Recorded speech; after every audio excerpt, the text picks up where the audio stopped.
Os destaques da semana entre os julgamentos do plenário do Supremo Tribunal Federal. Você confere aqui, é claro, na TV Justiça. É o Plenárias que está no ar.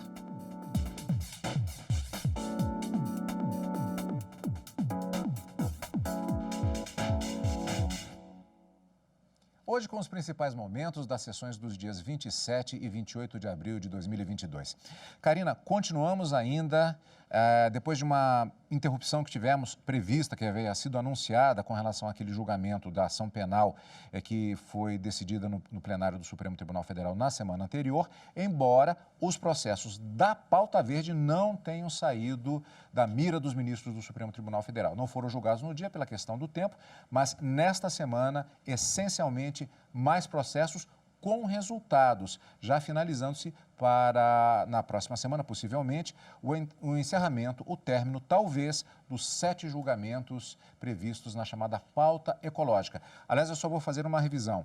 Não propriamente o encerramento, porque 2 processos, os primeiros que foram iniciados, eles ainda voltarão posteriormente. Exatamente. Por causa de pedido de vista. Mas, nesta fase, a previsão de que estamos nos encaminhando para encerramento, com 2 processos julgados esta semana. Exatamente, Cadu. Vamos tratar dessa matéria da seguinte forma. 3 temas, grandes temas, envolvendo essa pauta verde, já vieram ao plenário do Supremo Tribunal Federal. As 2 ações que foram chamadas em conjunto logo no finalzinho do mês de março, tratando sobre o desmatamento da floresta amazônica e uma argumentação de que estaria havendo uma omissão do governo federal em preservar, não é, evitar que houvesse esse desmatamento. O julgamento foi iniciado, a ministra Carmen Lúcia proferiu o seu voto, mas foi suspenso em razão de um pedido de vista do ministro André Mendonça. 2 ações, um grande tema. O segundo grande tema foi chamado logo no início do mês de abril. A ministra Carmen Lúcia proferiu o seu voto e depois da Semana Santa, porque no dia 20, que antecipou o feriado do 21 de abril, né, que nós tivemos um feriado, não teve julgamento no plenário, os ministros se dedicaram ao julgamento de uma ação penal e nesta semana houve a retomada daquele segundo tema que tratava justamente da argumentação de inconstitucionalidade de pelo menos 3 decretos presidenciais que alterava a composição de alguns órgãos envolvendo também deliberativos do meio ambiente. Então, há um argumento de que estaria havendo uma violação daquele princípio da vedação do retrocesso em matéria ambiental, o que, por maioria de votos, na quinta-feira, encerrando com o voto do ministro Luiz Fux, presidente do Supremo Tribunal Federal, os ministros entenderam pela declaração de inconstitucionalidade dos 3 decretos. Havia uma argumentação inicial de apenas um decreto de 2020, mas depois houve uma complementação do pedido, que é o chamado aditamento da inicial, que acabou sendo aceito pela relatora e pela maioria dos ministros que se formou no plenário, para também declarar a inconstitucionalidade dessa composição em outros que foi objeto de outros 2 decretos presidenciais. Houve uma divisão no plenário da Suprema Corte, mas a maioria para se declarar a inconstitucionalidade de 6 votos, que é a maioria absoluta, acabou sendo alcançada. Julgamento concluído, segundo grande tema.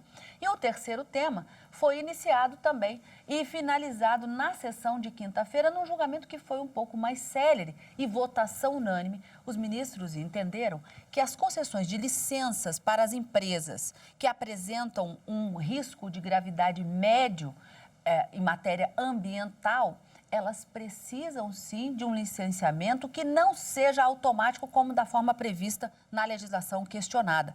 A ideia é de que uma medida provisória, o que foi trazido é que uma medida provisória do ano passado, de 2021, teria alterado a legislação que desburocratizou a criação de empresas, mas que acabava concedendo de forma automática alvarás, funcionamentos e licenciamentos de empresas, não só de baixo risco da atividade, mas também daquelas empresas que tinham um grau médio de risco nas suas atividades.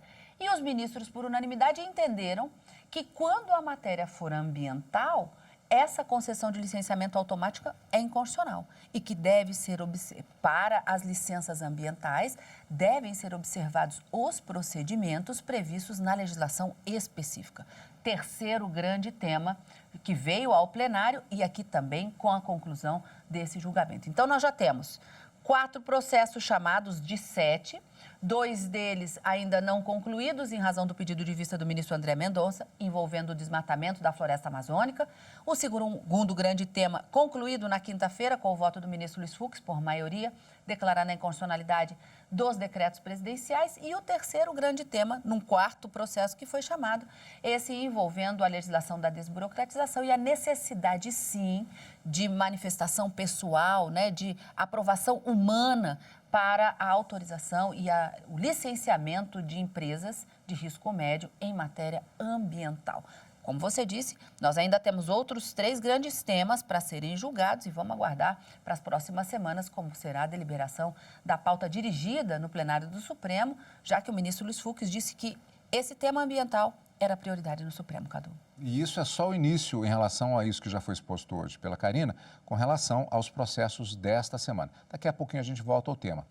Primeiramente, nós vamos checar como é que foram as decisões, alguns dos destaques do chamado plenário virtual.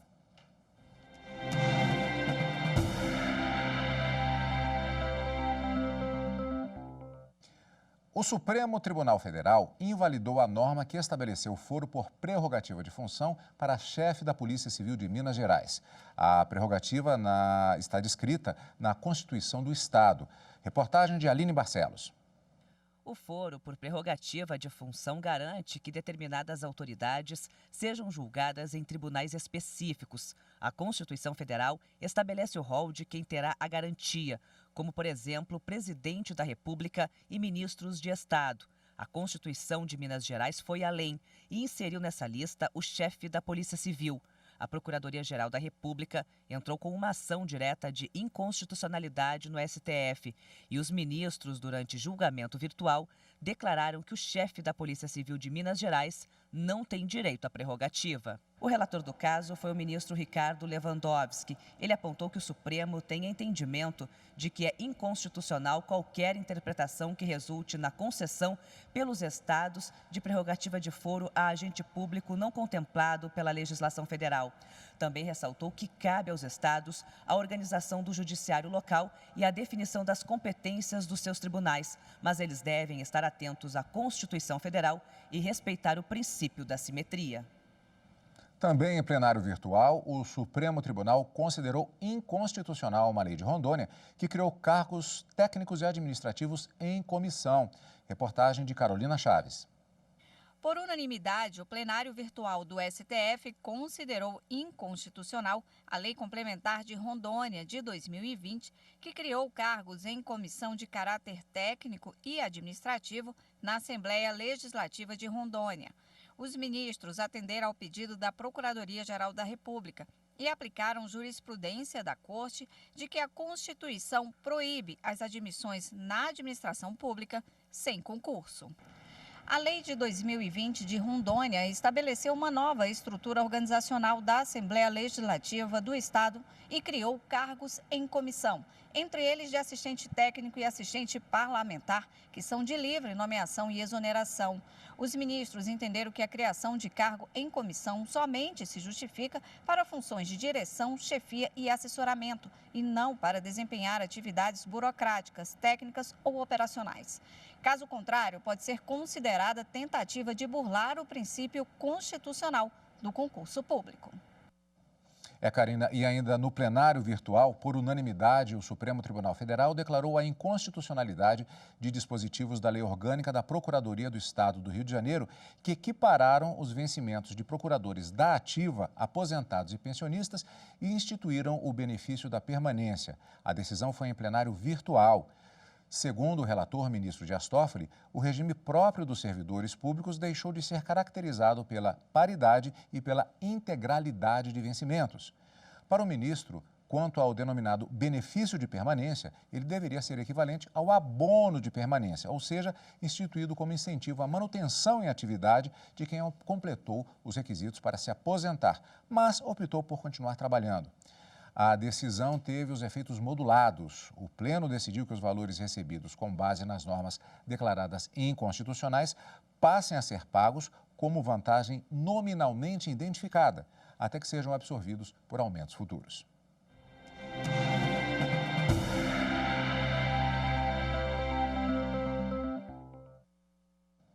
E na sessão plenária dessa quarta-feira, lembrando que vimos agora o plenário virtual, vamos agora para as sessões presenciais. Voltando, nesta quarta-feira, o Supremo retomou o julgamento das ações da chamada pauta verde. A maioria dos ministros considerou inconstitucional o decreto que alterou a composição do Conselho Deliberativo do Fundo Nacional do Meio Ambiente. A repórter Marta Ferreira acompanhou a sessão. A discussão chegou ao Supremo depois que a Rede Sustentabilidade questionou o decreto do governo federal de fevereiro de 2020, que mudou a composição do Conselho Deliberativo do Fundo Nacional do Meio Ambiente.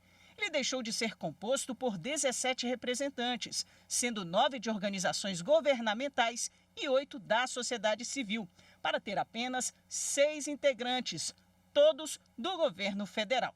O Fundo Nacional do Meio Ambiente foi criado em 1989 e é administrado pelo Ministério do Meio Ambiente.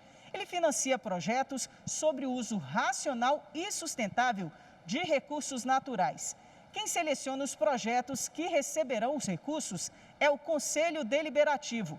Para o partido, a mudança na composição do Conselho eliminou a atuação de representantes da sociedade civil e afeta diretamente o princípio da participação popular direta na elaboração de políticas públicas de proteção ao meio ambiente, previsto no texto constitucional. O caso foi levado ao plenário. O julgamento teve início no dia 7 de abril. O ministro Nunes Marques foi voto divergente. A maioria do plenário acompanhou o voto da relatora ministra Carmen Lúcia, que entende que a eliminação da presença de representantes da sociedade civil na composição de órgãos ambientais exclui a atuação da coletividade, além de conferir ao Poder Executivo o controle exclusivo de decisões e neutralizar o caráter plural, crítico e diversificado que deve ser inerente a esses órgãos. No artigo 225 da Constituição, que se dispõe sobre o meio ambiente ecologicamente equilibrado, se transcreve-se ser bem de uso comum do povo e essencial à sadia qualidade de vida, e a sua defesa e preservação há de ser atendida pelo poder público e pela coletividade. Ora, só se tem responsabilidade desta coletividade na medida em que ela pode participar da formulação, execução e controle das políticas públicas ambientais. Na retomada do julgamento, o ministro Edson Fachin destacou que as normas questionadas enfraquecem os órgãos de controle, ofendendo o princípio da vedação do retrocesso e ainda exclui a atuação da coletividade. Para Fachin, o próprio direito e a necessidade de participação da sociedade no controle e na tomada de decisões devem ser preservados. A fundamentalidade do direito ao meio ambiente equilibrado impõe a participação popular como princípio, até porque, no âmbito dos compromissos internacionais, como, aliás, percebi ressaltar, de modo especial no voto da eminente ministra relatora, essa participação consta de um compromisso assumido pelo Brasil, no princípio 10 da Declaração do Rio de Janeiro sobre Meio Ambiente e Desenvolvimento, de junho de 1992. No mesmo sentido, votou o ministro Luiz Roberto Barroso. Ele fez questão de destacar as principais causas do crescimento do desmatamento, principalmente na Amazônia. De acordo com os estudiosos do tema, tem sido relaxamento das medidas de prevenção e repressão com ampla impunidade, possibilidade de regularização de terras adquiridas mediante grilagem. Esse é um ponto que eu queria destacar. De tempos em tempos vem uma lei que permite a regularização das terras griladas. Isso funciona como um incentivo à continuidade dessa prática.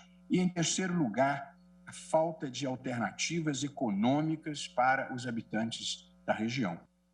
Karina, temos um número cabalístico aqui, que é o número 3. Não tem relação um com o outro propriamente, é porque foram 3 decretos, até por conta do aditamento, que foram julgados nesta sessão, neste processo, e também 3 correntes formadas. Não tem necessariamente relação uma com a outra, mas, de qualquer maneira, ao final do julgamento, prevaleceu, de qualquer forma, o voto da ministra relatora. Vamos só, para a gente frisar bem, qual foi essa divergência que foi aberta. A corrente em que ficou isolado foi o ministro Nunes Marques, que entendia que a ação deveria ser julgada improcedente. Então, ele ficou vencido sozinho nessa improcedência. E as outras duas correntes que foram abertas têm relação direta com o pedido de aditamento do partido autor dessa ação. Então, houve a apresentação e a argumentação de uma inconstitucionalidade em relação ao decreto de 2020 sobre a exclusão da participação da sociedade no Conselho Deliberativo do Fundo Nacional do Meio Ambiente. E, nesse ponto, a maioria, todos os ministros, exceto o ministro Nunes Marques, concordaram que não poderia ter havido essa exclusão da participação popular. Então, houve uma declaração de inconstitucionalidade aqui por 10 votos, exceto o ministro Nunes Marques. Mas, com relação aos outros dois decretos que foram inseridos no pedido posteriormente, por meio de aditamento, um complemento ao pedido, aí abriu-se uma divergência que foi inaugurada pelo ministro André Mendonça, seguido pela ministra Rosa Weber, ministro Gilmar Mendes e ministro Luiz Fux. Eles entenderam que esses decretos não deveriam ser analisados, então não conheciam desse pedido e julgava apenas quanto ao pedido inicial. Mas, como a gente sempre diz aqui, uma maioria de 6 votos, 6 ministros, junto com o voto da relatora, né, fizeram a maioria de 6 votos para declarar a inconstitucionalidade, tanto daquele decreto que fazia parte do pedido inicial, como dos outros 2 que vieram por meio de aditamento. E assim, como você disse, Cadu, prevaleceu o voto da relatora para declarar a inconstitucionalidade, tanto daquele decreto que excluía a participação popular do Conselho Deliberativo do Fundo Nacional do Meio Ambiente. Então, nesse caso, há uma repristinação da norma. A norma anterior, que previa a participação, volta a valer, já que essa foi declarada inconstitucional. E os outros decretos também foram declarados inconstitucionais, em que afastavam a participação de governadores no Conselho Nacional da Amazônia Legal. Deve, então, os governadores voltarem a participar. E também foi declarado inconstitucional aquele decreto que extinguiu o Comitê Orientador do Fundo Amazônia. Então, ele deve voltar, mais uma vez, esse comitê a funcionar. Esse foi o resultado do julgamento, que desde o início do mês vinha sendo julgado e que foi concluído, como a gente disse no início, na quinta-feira, com o voto do ministro Luiz Fux, último a votar nessa ADPF. Exatamente, porque o voto que encerrou o julgamento do ministro Luiz Fux, ele foi apresentado na sessão seguinte, a sessão da quinta-feira, a sessão do dia 28 de abril de 2022, que é o que nós vamos conferir daqui a pouquinho, logo depois do intervalo, no Plenárias.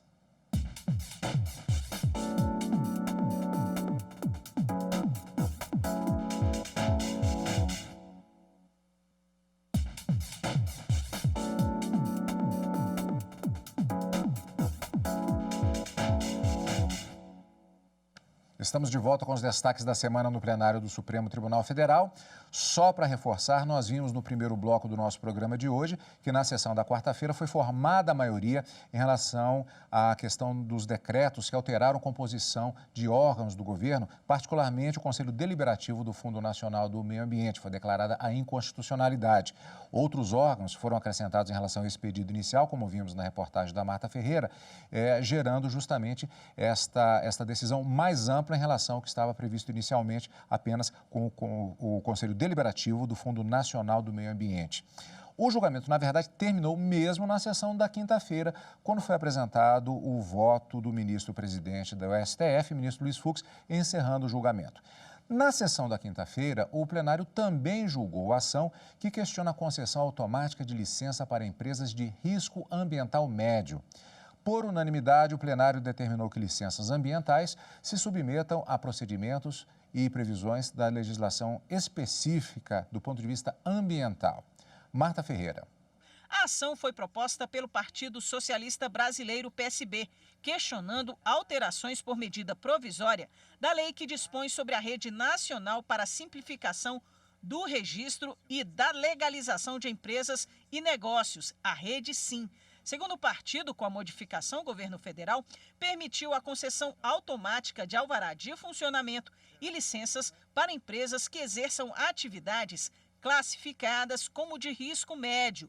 O PSB alega ofensa ao princípio da defesa do meio ambiente, dos direitos fundamentais ao meio ambiente equilibrado e à saúde, além da violação aos princípios da eficiência e da motivação dos atos da administração pública. A relatora do processo é a ministra Carmen Lúcia. Ela ressaltou que a dispensa prévia ou obtenção de licença simplificada ou automática contraria previsões constitucionais. Carmen Lúcia, então, julgou parcialmente procedente o pedido para dar interpretação conforme os dois dispositivos, excluindo a concessão automática das licenças ambientais para que elas se submetam aos procedimentos e previsões da legislação específica ambiental. Eu estou citando a nossa jurisprudência nesta matéria, afirmando que a dispensa de licenciamento ambiental só é possível em cada caso examinado por decisão tecnicamente fundamentada do órgão ambiental, que comprove que a atividade específica não é potencial nem efetivamente poluidora, nem agressiva ao meio ambiente, e a dispensa prévia, obtenção de licença simplificada ou automática, nos termos do ato normativo, abrangendo situações gerais, por isso mesmo, apenas em matéria ambiental, que é o objeto desse exame, contraria aquelas previsões constitucionais, não podendo ser admitida por não ser aceitável que esse procedimento se transforme num salvo-conduto. O plenário, por unanimidade, acompanhou o voto da relatora. Outro destaque da sessão plenária presencial da quinta-feira. Índios Yanomami acusam garimpeiros de terem estuprado até a morte uma menina de 12 anos e jogado uma criança em um rio. O crime teria acontecido na última segunda-feira durante um ataque à comunidade Aracaçá, na terra Yanomami, em Roraima. Na sessão da quinta-feira do Supremo Tribunal Federal, a ministra Carmen Lúcia chamou a atenção para a crueldade deste caso. Renato Rosa. A menina Yanomami tinha 12 anos. Segundo indígenas, ela foi estuprada e morta por garimpeiros na comunidade do Aracaçá, em Roraima.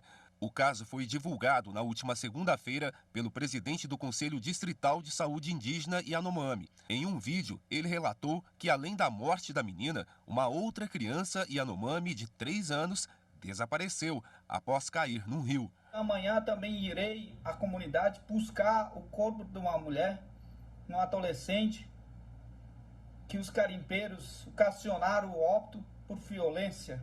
Nesta quinta-feira, no começo da sessão plenária do Supremo, a ministra Carmen Lúcia falou sobre a crueldade do caso. Ocorre que a violência e a barbárie praticada contra os indígenas estão ocorrendo há 500 anos. Não diferente a violência que vem ocorrendo, especialmente contra as mulheres no Brasil, de uma forma cada vez crescente. Parece que a civilização tem um significado apenas para um grupo de homens. Também alertou sobre a necessidade de ações urgentes contra a impunidade. A notícia que tem, a Procuradora-Geral da República talvez aqui possa depois nos dizer, já teria adotado providências em relação ao que se passou para esclarecimento dos fatos noticiados nesta comunidade de Aracaçá. Mas há que se adotarem providências claras, seguras, continuadas, para que não apenas este caso que foi noticiado se esclareça, se ocorreu, como ocorreu, em que condições, mas para que se processe nos termos dos direitos humanos. A subprocuradora-geral da República, Lindora Araújo, informou que o Ministério Público está trabalhando em conjunto com autoridades em busca da punição dos responsáveis pela morte da menina e também pelo desaparecimento da outra criança. Todas as situações estão sendo tomadas, todas as consequências já estão apuradas e cada vez mais frequente esse garimpo ilegal em terras indígenas em Roraima, como forma de evitar novas tragédias, como vem ocorrendo. O Ministério Público já acionou a Justiça, reúne rotineiramente todas as instituições envolvidas com proteção do território indígena para que se concretizem as medidas no combate sistêmico ao garimpo. O presidente do STF, ministro Luiz Fux, comentou sobre a gravidade do caso. Ele pontuou o trabalho do CNJ, Conselho Nacional de Justiça, com os observatórios dos direitos humanos e do meio ambiente. No momento que esse fato chegar aqui ao Supremo Tribunal Federal, ele terá a solução exemplar. Mas, enquanto isso, nós estamos, através do observatório, sugerindo medidas locais para que não se repitam esses fatos que destroem a imagem de um trabalho denso que nós temos feito para o combate ao feminicídio, a proteção das mulheres, os assédios, enfim, todos aqueles atos que anteriormente passavam sem importância e que agora têm uma significação especial para todos nós, homens quanto seres humanos. A Polícia Federal e o Conselho Distrital de Saúde Indígena Yanomami apuram a denúncia feita pelos moradores. A intenção é levar o corpo da menina para Boa Vista, onde deve ser feita a autópsia no Instituto Médico Legal. Em relação a outra criança que desapareceu, há informações de que a mãe tentou salvar a filha do ataque dos invasores, quando a garotinha teria caído de um barco. Bom, na expectativa agora para na próxima semana a continuidade dos julgamentos da chamada pauta verde, talvez encerrando inclusive esta previsão que havia em relação a esse tema específico do Supremo Tribunal Federal. Karina, o que significa que temos encontro marcado com nossos amigos telespectadores. É isso aí, Cadu. Na próxima quarta e quinta-feira, ao vivo, a partir das 14 horas, no Direto do Plenário, a gente acompanha essas decisões da Suprema Corte. Mas nesse final de semana, o nosso encontro é no Plenárias. E você acompanha o Plenárias aqui na TV Justiça e também na Rádio Justiça e pelo YouTube. Como sempre, a gente agradece a você. Obrigado pela sua companhia. E continue conosco na TV Justiça.